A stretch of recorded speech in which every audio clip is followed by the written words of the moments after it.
life. Every disability is different. And it's never the same thing for two people. I am blind in my right eye totally and partially sighted in my left eye. I was 18 years old. We were traveling way too fast on a gravel road. Broke my neck, my back. My Asperger's syndrome and my cerebral palsy. I have anxiety and depression. People would have no idea just talking to me. Being independent means different things to different people. I want to live in my own house. I want to pay my own bills.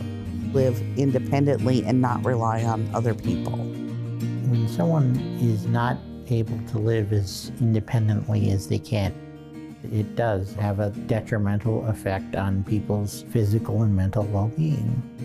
It's no complicated thing. It's just that people with disabilities want to be included.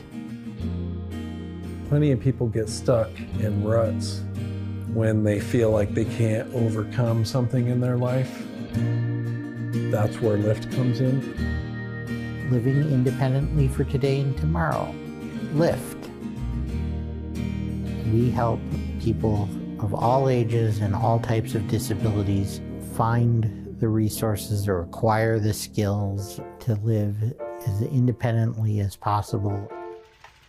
We serve the southeastern 18 counties here at the Billings office. We have a variety of things that we offer. We can help with grant funding for adaptive equipment. Maybe a home modification so they're able to access their home. We help people to find that funding. Helping people apply for Social Security benefits. Medicaid, Medicare, housing.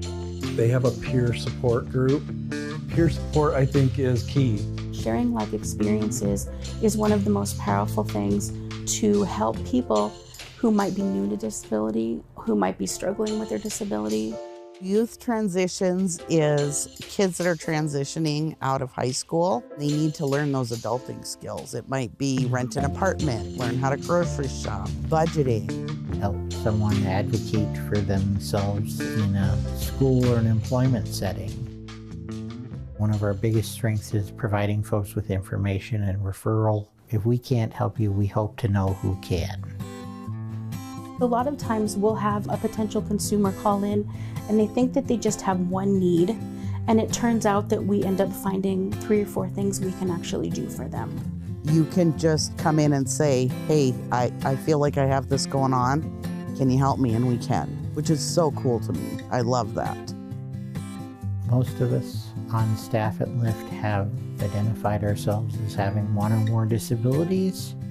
That is helpful in many cases. It's easier to empathize with someone when you yourself have struggled with a disability. This is what we specialize in. This is who we are, and this is what we do.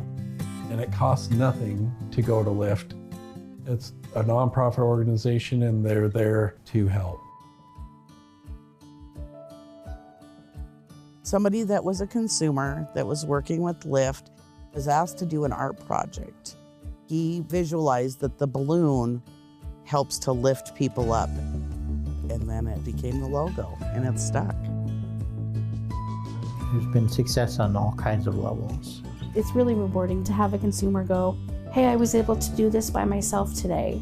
We want people to live their best life as independent as possible. Live as everyone else in society and live as a part of society, not apart from society. Everybody needs help. Sometimes you just need a little more help, and that's okay. That's absolutely okay. There's plenty of life to live still, and there's a way you can do it. Keep chipping away at it, little by little by little.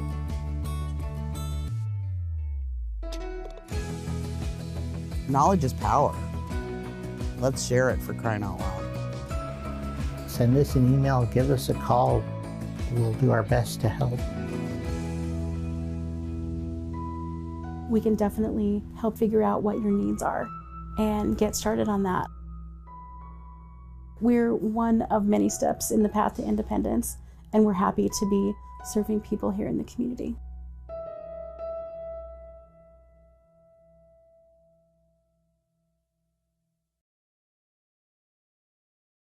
Good day and welcome to Living Well in Montana. Living Well in Montana is a program of living independently for today and tomorrow.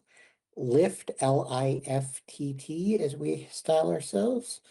And LIFT is what is known as a Center for Independent Living, meaning that we are a center for advocacy, resources, and programs and services for people with disabilities across of all ages and all disabilities across our 18 county service area in southeast and south central Montana. For more information about LIFT, I encourage you to visit our website at liftt.org or give us a call at our Billings office at 406-259-5181 or our Glendive office at 406-948-8500. On today's show, we will be catching up a little bit with our friends and colleagues at the Montana Empowerment Center, and I won't say too much more here or because they'll be much better equipped to describe who they are and what they do. And joining us from the Montana Empowerment Center is the retired, dare I say, emeriti Executive Director, Rebecca Bogdan Richards. Rebecca, welcome. Thank you, Jed. It's really wonderful to be here. It's been a while since I've been able to see all of you since I retired as the Executive Director of the Montana Empowerment Center, which is Montana's federally funded state parent training and information center. It's a joy to be back and do this interview with you. So thank you very much for having me. All right. You sort of answered the first question. But now here comes the second question. What is a federally funded state parent training and information center? Sure. So under IDEA law, which is the Individuals with Disability Education Act, that is the federal law that protects students and helps students with special education in the school system. There is a caveat that every state is to have a federally funded parent and training information center, and that is what the Montana Empowerment Center does. In 2020, the Montana Empowerment Center received that money and has been going ever since. We are there to help families understand what IDEA is and Section 504. We can answer questions, we do training, we work with individual families, we travel across the state, but we encompass the whole state of Montana. And we provide materials, one-on-one support, you name it, just to be there for the families. And on top of that, I'll dive into part of what your second question is do we also offer programs and services to educators and school districts?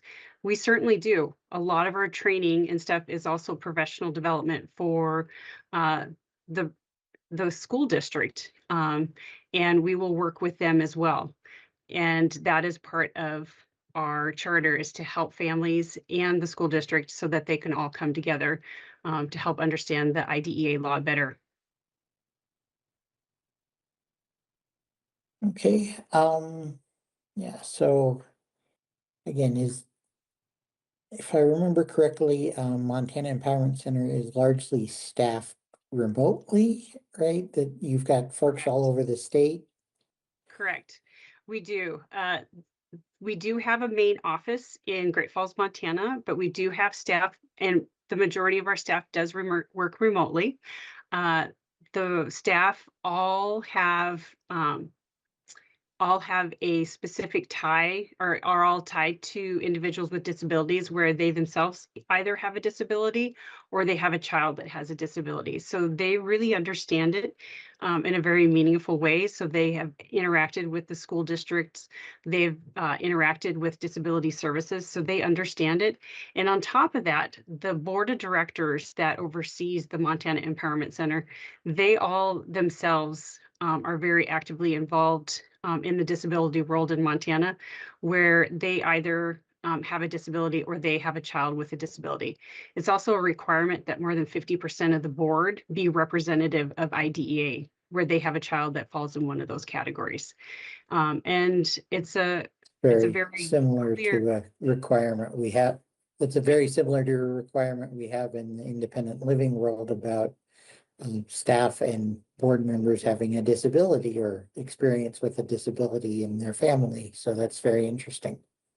Yeah, it's really important, and I think it speaks volumes about the intent, and really being able to connect with those families when you have a child with a disability or you yourself have a disability, and having those meaningful conversations, definitely.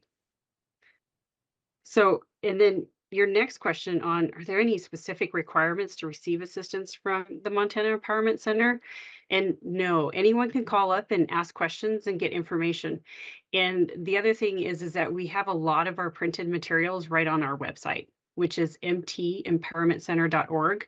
And somebody could go onto the website and look at, like, say, for example, one of our main pieces is the Parent's Guide to Special Education in Montana. It's a very well written handbook on special education in Montana, and they can go and look at it as a PDF and get some very basic information. So a lot of that is very free and very accessible to families. Okay, so there's a lot of the output of Montana Empowerment Center is available on your website, which is again MT Empowerment mtempowermentcenter.org. Center.org. All right. That's great.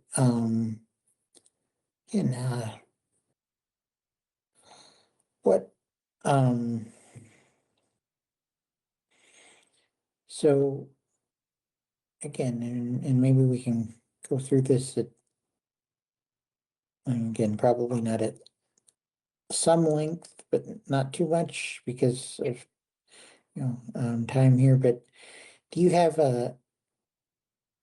any sort of general advice, tips, rules of thumb that you wish that students, parents, educators, and others involved in the special education process knew, or that you'd like to share? Maybe we can go, I think it's really interesting. Students, particularly as they age, need to be involved in the process, right?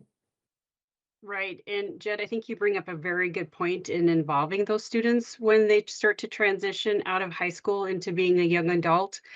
And I think probably the one key piece of advice, having gone through this with my own child, is to document all of the information that you can, and do it in such a way so that you know that when you called the school district or you requested records from your medical provider or so forth, is that you keep clear records of when and how you did those things, so that when that transition happens, or however that transition happens, so that you have a clear documentation of all those records, so that it really helps that young adult when they transition to, whether it's supported decision-making, a life of independence, or maybe it's guardianship, that they have that documentation available for them.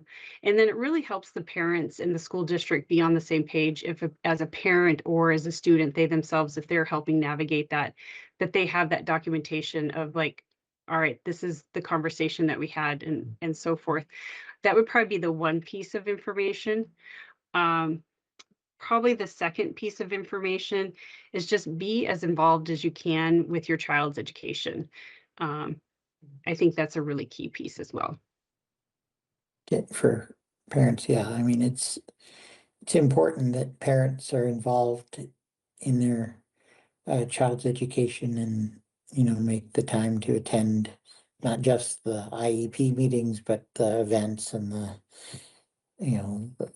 whatnot.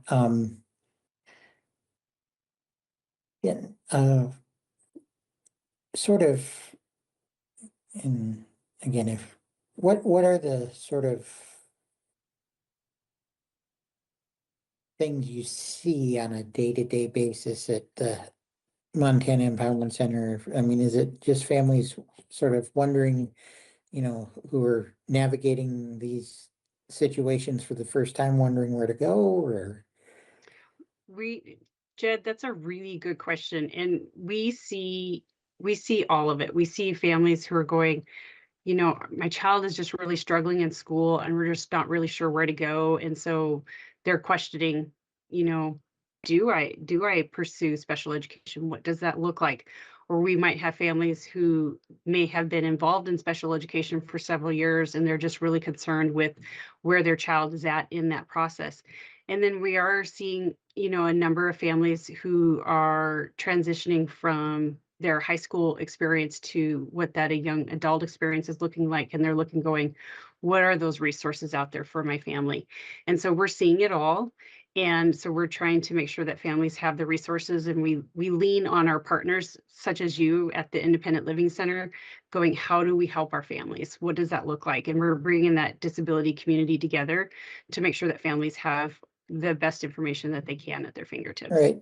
And again, on the sort of on that youth transitions side, we mentioned an IEP and individualized education plan, and those are what children involved in young adults involved in special education in K through 12 education often have. They don't always have those. Sometimes they have a 504 plan. Correct. Yes. But one of the things about a 504 plan, and I experienced this in my own educational journey, although it's a mere 24 years ago that I graduated from Billings West High School, is that I had an IEP going back to starting elementary school. And then as we got towards the end, it became a 504 plan. And some of that 504 plan was actually able to travel with me to Montana State University Billings. Is that one of the differences? Maybe we could talk a little bit about the differences between IEP and a 504, but I thought that was a crucial one. That is a crucial one. And I think families need to, investigate that a little bit more, because that's a key piece. And Jed, I think you bring up a very valid point, is that if their child wishes to go on to secondary education, whether it's a four-year institution, maybe it's a community college, that 504, that those accommodations that are written into a 504 can travel to that state public secondary institution for them and help them with college. And, I think you're a great example of success on that, and how that can work for families and for our individuals with disabilities. It's a really key point. Yes. And so it can travel. Okay, that's great. We mentioned the website, but this might be a good time to bring up how else can people get a hold of Montana Empowerment Center if they're looking for assistance or more information? So there's a couple of different ways. So through the website, you can send a request in through the website to have somebody in the office contact you. Or you can call the office directly. They do have office hours, and that's 1-877-870-1190. And that's a toll-free number here in our state. There's also an info at, so there's an email, so info@mtempowermentcenter.org. And then the Montana Empowerment Center also has social media. So they're also on Facebook and Instagram. And so you can contact them through Facebook or Instagram as well. Okay, well, that's great.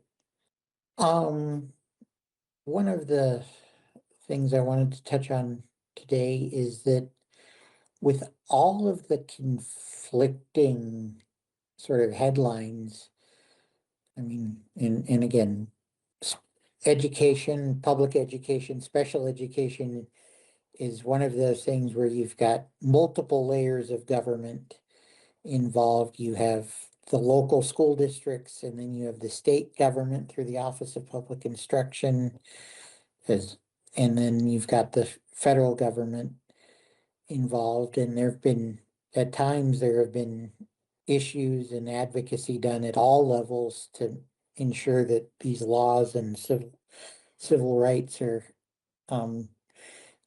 available and enforced properly. And again, we could talk about the graduation age debate, or we could talk about any number of actions on a local level. But right now, it seems like there are conflicting headlines out there about the future of federal special education, possible dissolution of the Department of Education movement, of the Department of Education's programs to, in special ed's case, I believe most of them are earmarked to the Department of Health and Human Services.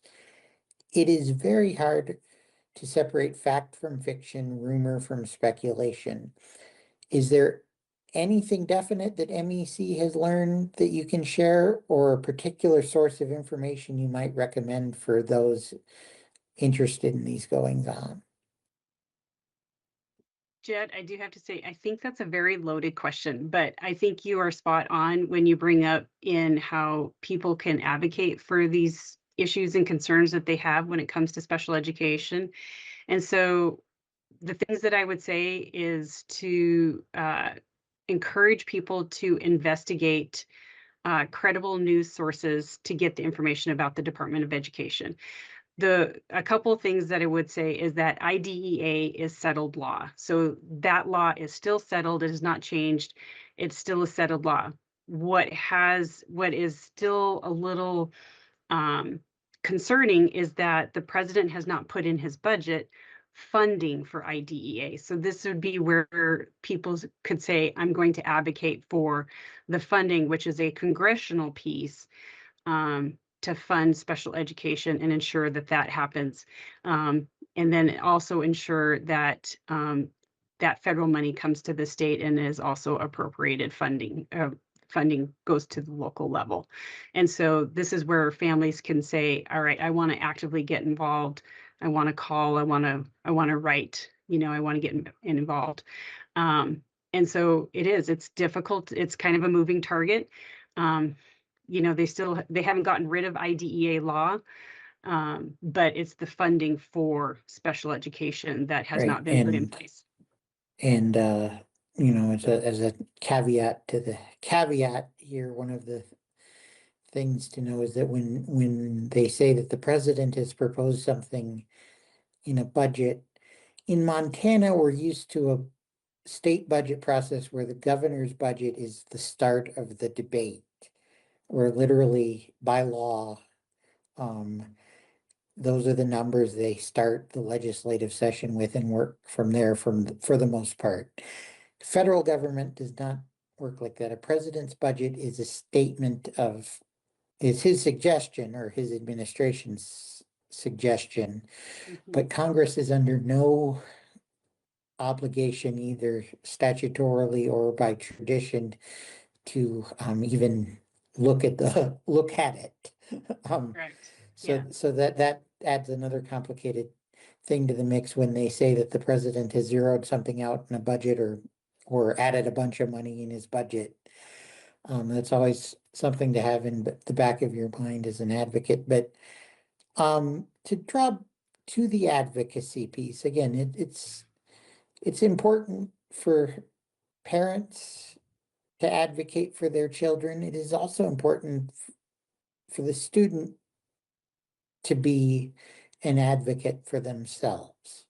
And that's one of the things we work on with transition age students, particularly here at centers at LIFT and the other centers for independent living.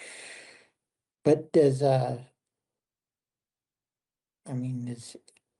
there for instance, is there a document on the MEC website that introduces your student to their IEP or anything like that?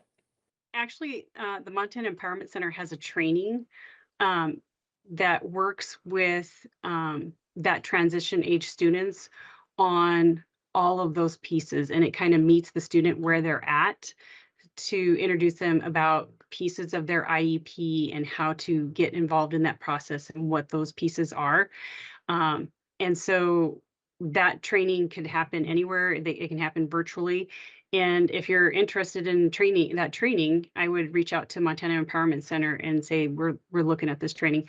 It's one that was designed nationally, and it was brought to our state. And so it's a really well thought out training, and it's meant to meet the students where they're at so that they can learn to advocate, whether it's in those life skills positions, whether it's in the IEP position, or whether it's moving them on to that young adult stage.